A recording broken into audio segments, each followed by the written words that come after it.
James Twin for the untouchable true school sports.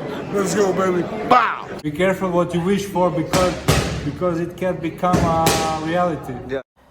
The untouchable True School Sports Empire proudly presents something the boxing games are missing. Hey, what's going on? It's your boy BT, and I came here to talk some boxing with the thousands of True School Sports subscribers. All right, so this is in fact my late post-fight review, but better late than never for Brandon Glanton versus Marcus Browne out there in Nigeria, part of Amir Khan Promotions. Kind of a random assortment of things when you really think about it, but nonetheless, really entertaining fight, really entertaining build-up. The result of the fight is definitely the finest hour of Brandon Glanton's career. He breaks down, mauls, and makes Marcus Browne quit in 6 rounds like he said he would in the build-up. So first and foremost, this is an interesting promotion because, you know, Amir Khan, you know, his fighting days are over. He's now promoting fights. They fought all the way in Lagos, Nigeria, right? So that being said, you know, it made it more interesting because it was 2, you know, American fighters going all the way to Africa. And, you know, it came at a very interesting point for both guys' careers. You know, like Brandon Glanton, he had a fight against Chris Smith where he talked a lot of smack and couldn't back it up, and Chris Smith beat him easily.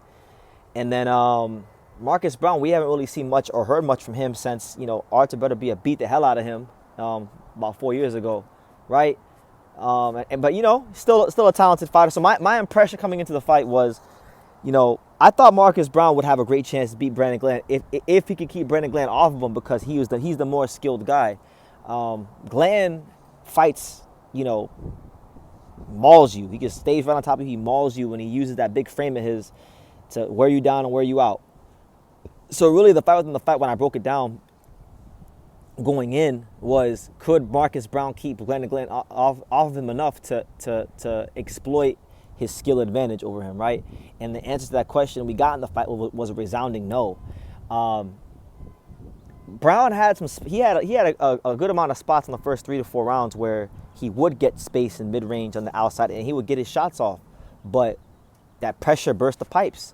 Every time Glanton would maul him to the ropes, you could see there was a clear difference in physical strength.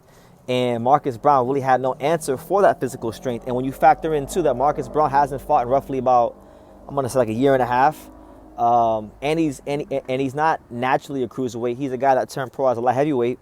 You know, it was a terrible fight for him. Brandon Glanton, every time he punched him, anytime Brandon Glanton landed a clean punch as he backed him up on the ropes, Marcus Browne moved back. You know, he was feeling the effects of every single punch. So I felt like, you know, for Glanton, you know, if you just go through the years, you know, and I've made videos about fights throughout the years, like David Light fight, terrible fight, ugly fight.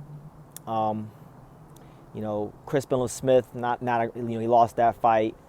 He's been waiting for a performance like this, and he finally gets it against a former Olympian, a guy that he had some history with. Apparently, he was a sparring partner for one of his training camps, and a lot was made of that in the build-up. And you know, Marcus Browne threw a piece of paper at Brandon Glanton's head because Brandon Glanton passed him a contract to make the fight 12 rounds instead of 10.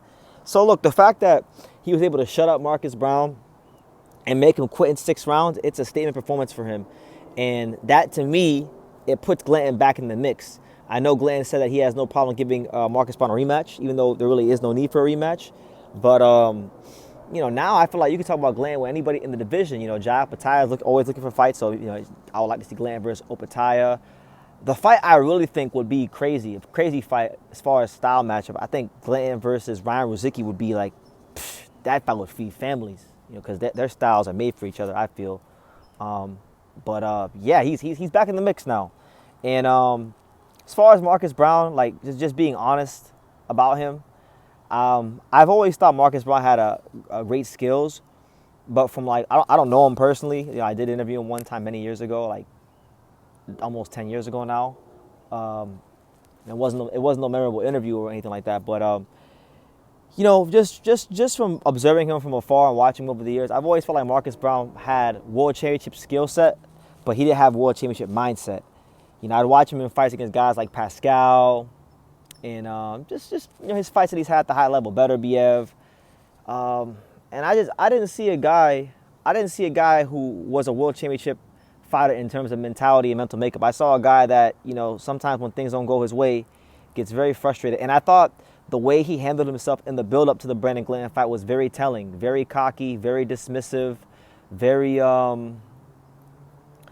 just not recognizing, because he sparred Brandon Glanton when Brandon Glanton was early in his career, and Brandon Glanton turned pro late, so he's learned a lot since then and got a lot of experience, and I don't think he was really taking that into account, and I think it showed in a great way in the ring. And he was a guy that had a lot of hype. Like, he had a lot of hype when he turned pro because he was on that 2012 Olympic team. And I remember, like, Lou DiBella and Barclays Center, they were pushing him a lot. I remember he had that fight against Hot Rod that I was also at. I thought he lost that fight and got a gift and, you know, never ran it back.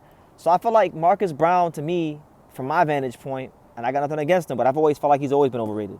And I thought going into this fight, like, that he should have been the favorite. Like, I'm pretty sure he was the favorite. And the fact that he didn't just lose, but he got beaten to where he quit on the stool, it's just very telling to me. So I'll leave it at that. But nonetheless, great win for Brandon Glanton. Looking very forward to seeing, like, what he does moving forward. You know, he's been a guy that's fought on all comers. This guy fights the world damn near. And he fights anywhere, any place, anytime. So, you know, I'm looking at fights for him against guys like, you know, Chev Clark, Ryan Ruzicki, Isaac Chamberlain, Jai Pataya, if Opataya wants to give him a shot. Those, I think, are all good fights for him. But what do you guys think? And what did you guys make of this fight? Were you guys impressed with Brandon Glanton's ability to maul and dominate Marcus Browne? I was, because I didn't think he would have that much success, like, to that degree. But he did, and it shows you that, you know, he's getting better. So leave your comments down below. Make sure you guys take the time to subscribe, and we will see you next video next time. Thank you for watching another video on the untouchable True School Sports Empire. For more great boxing content just like this, make sure you guys stay tuned and subscribe. You won't be disappointed.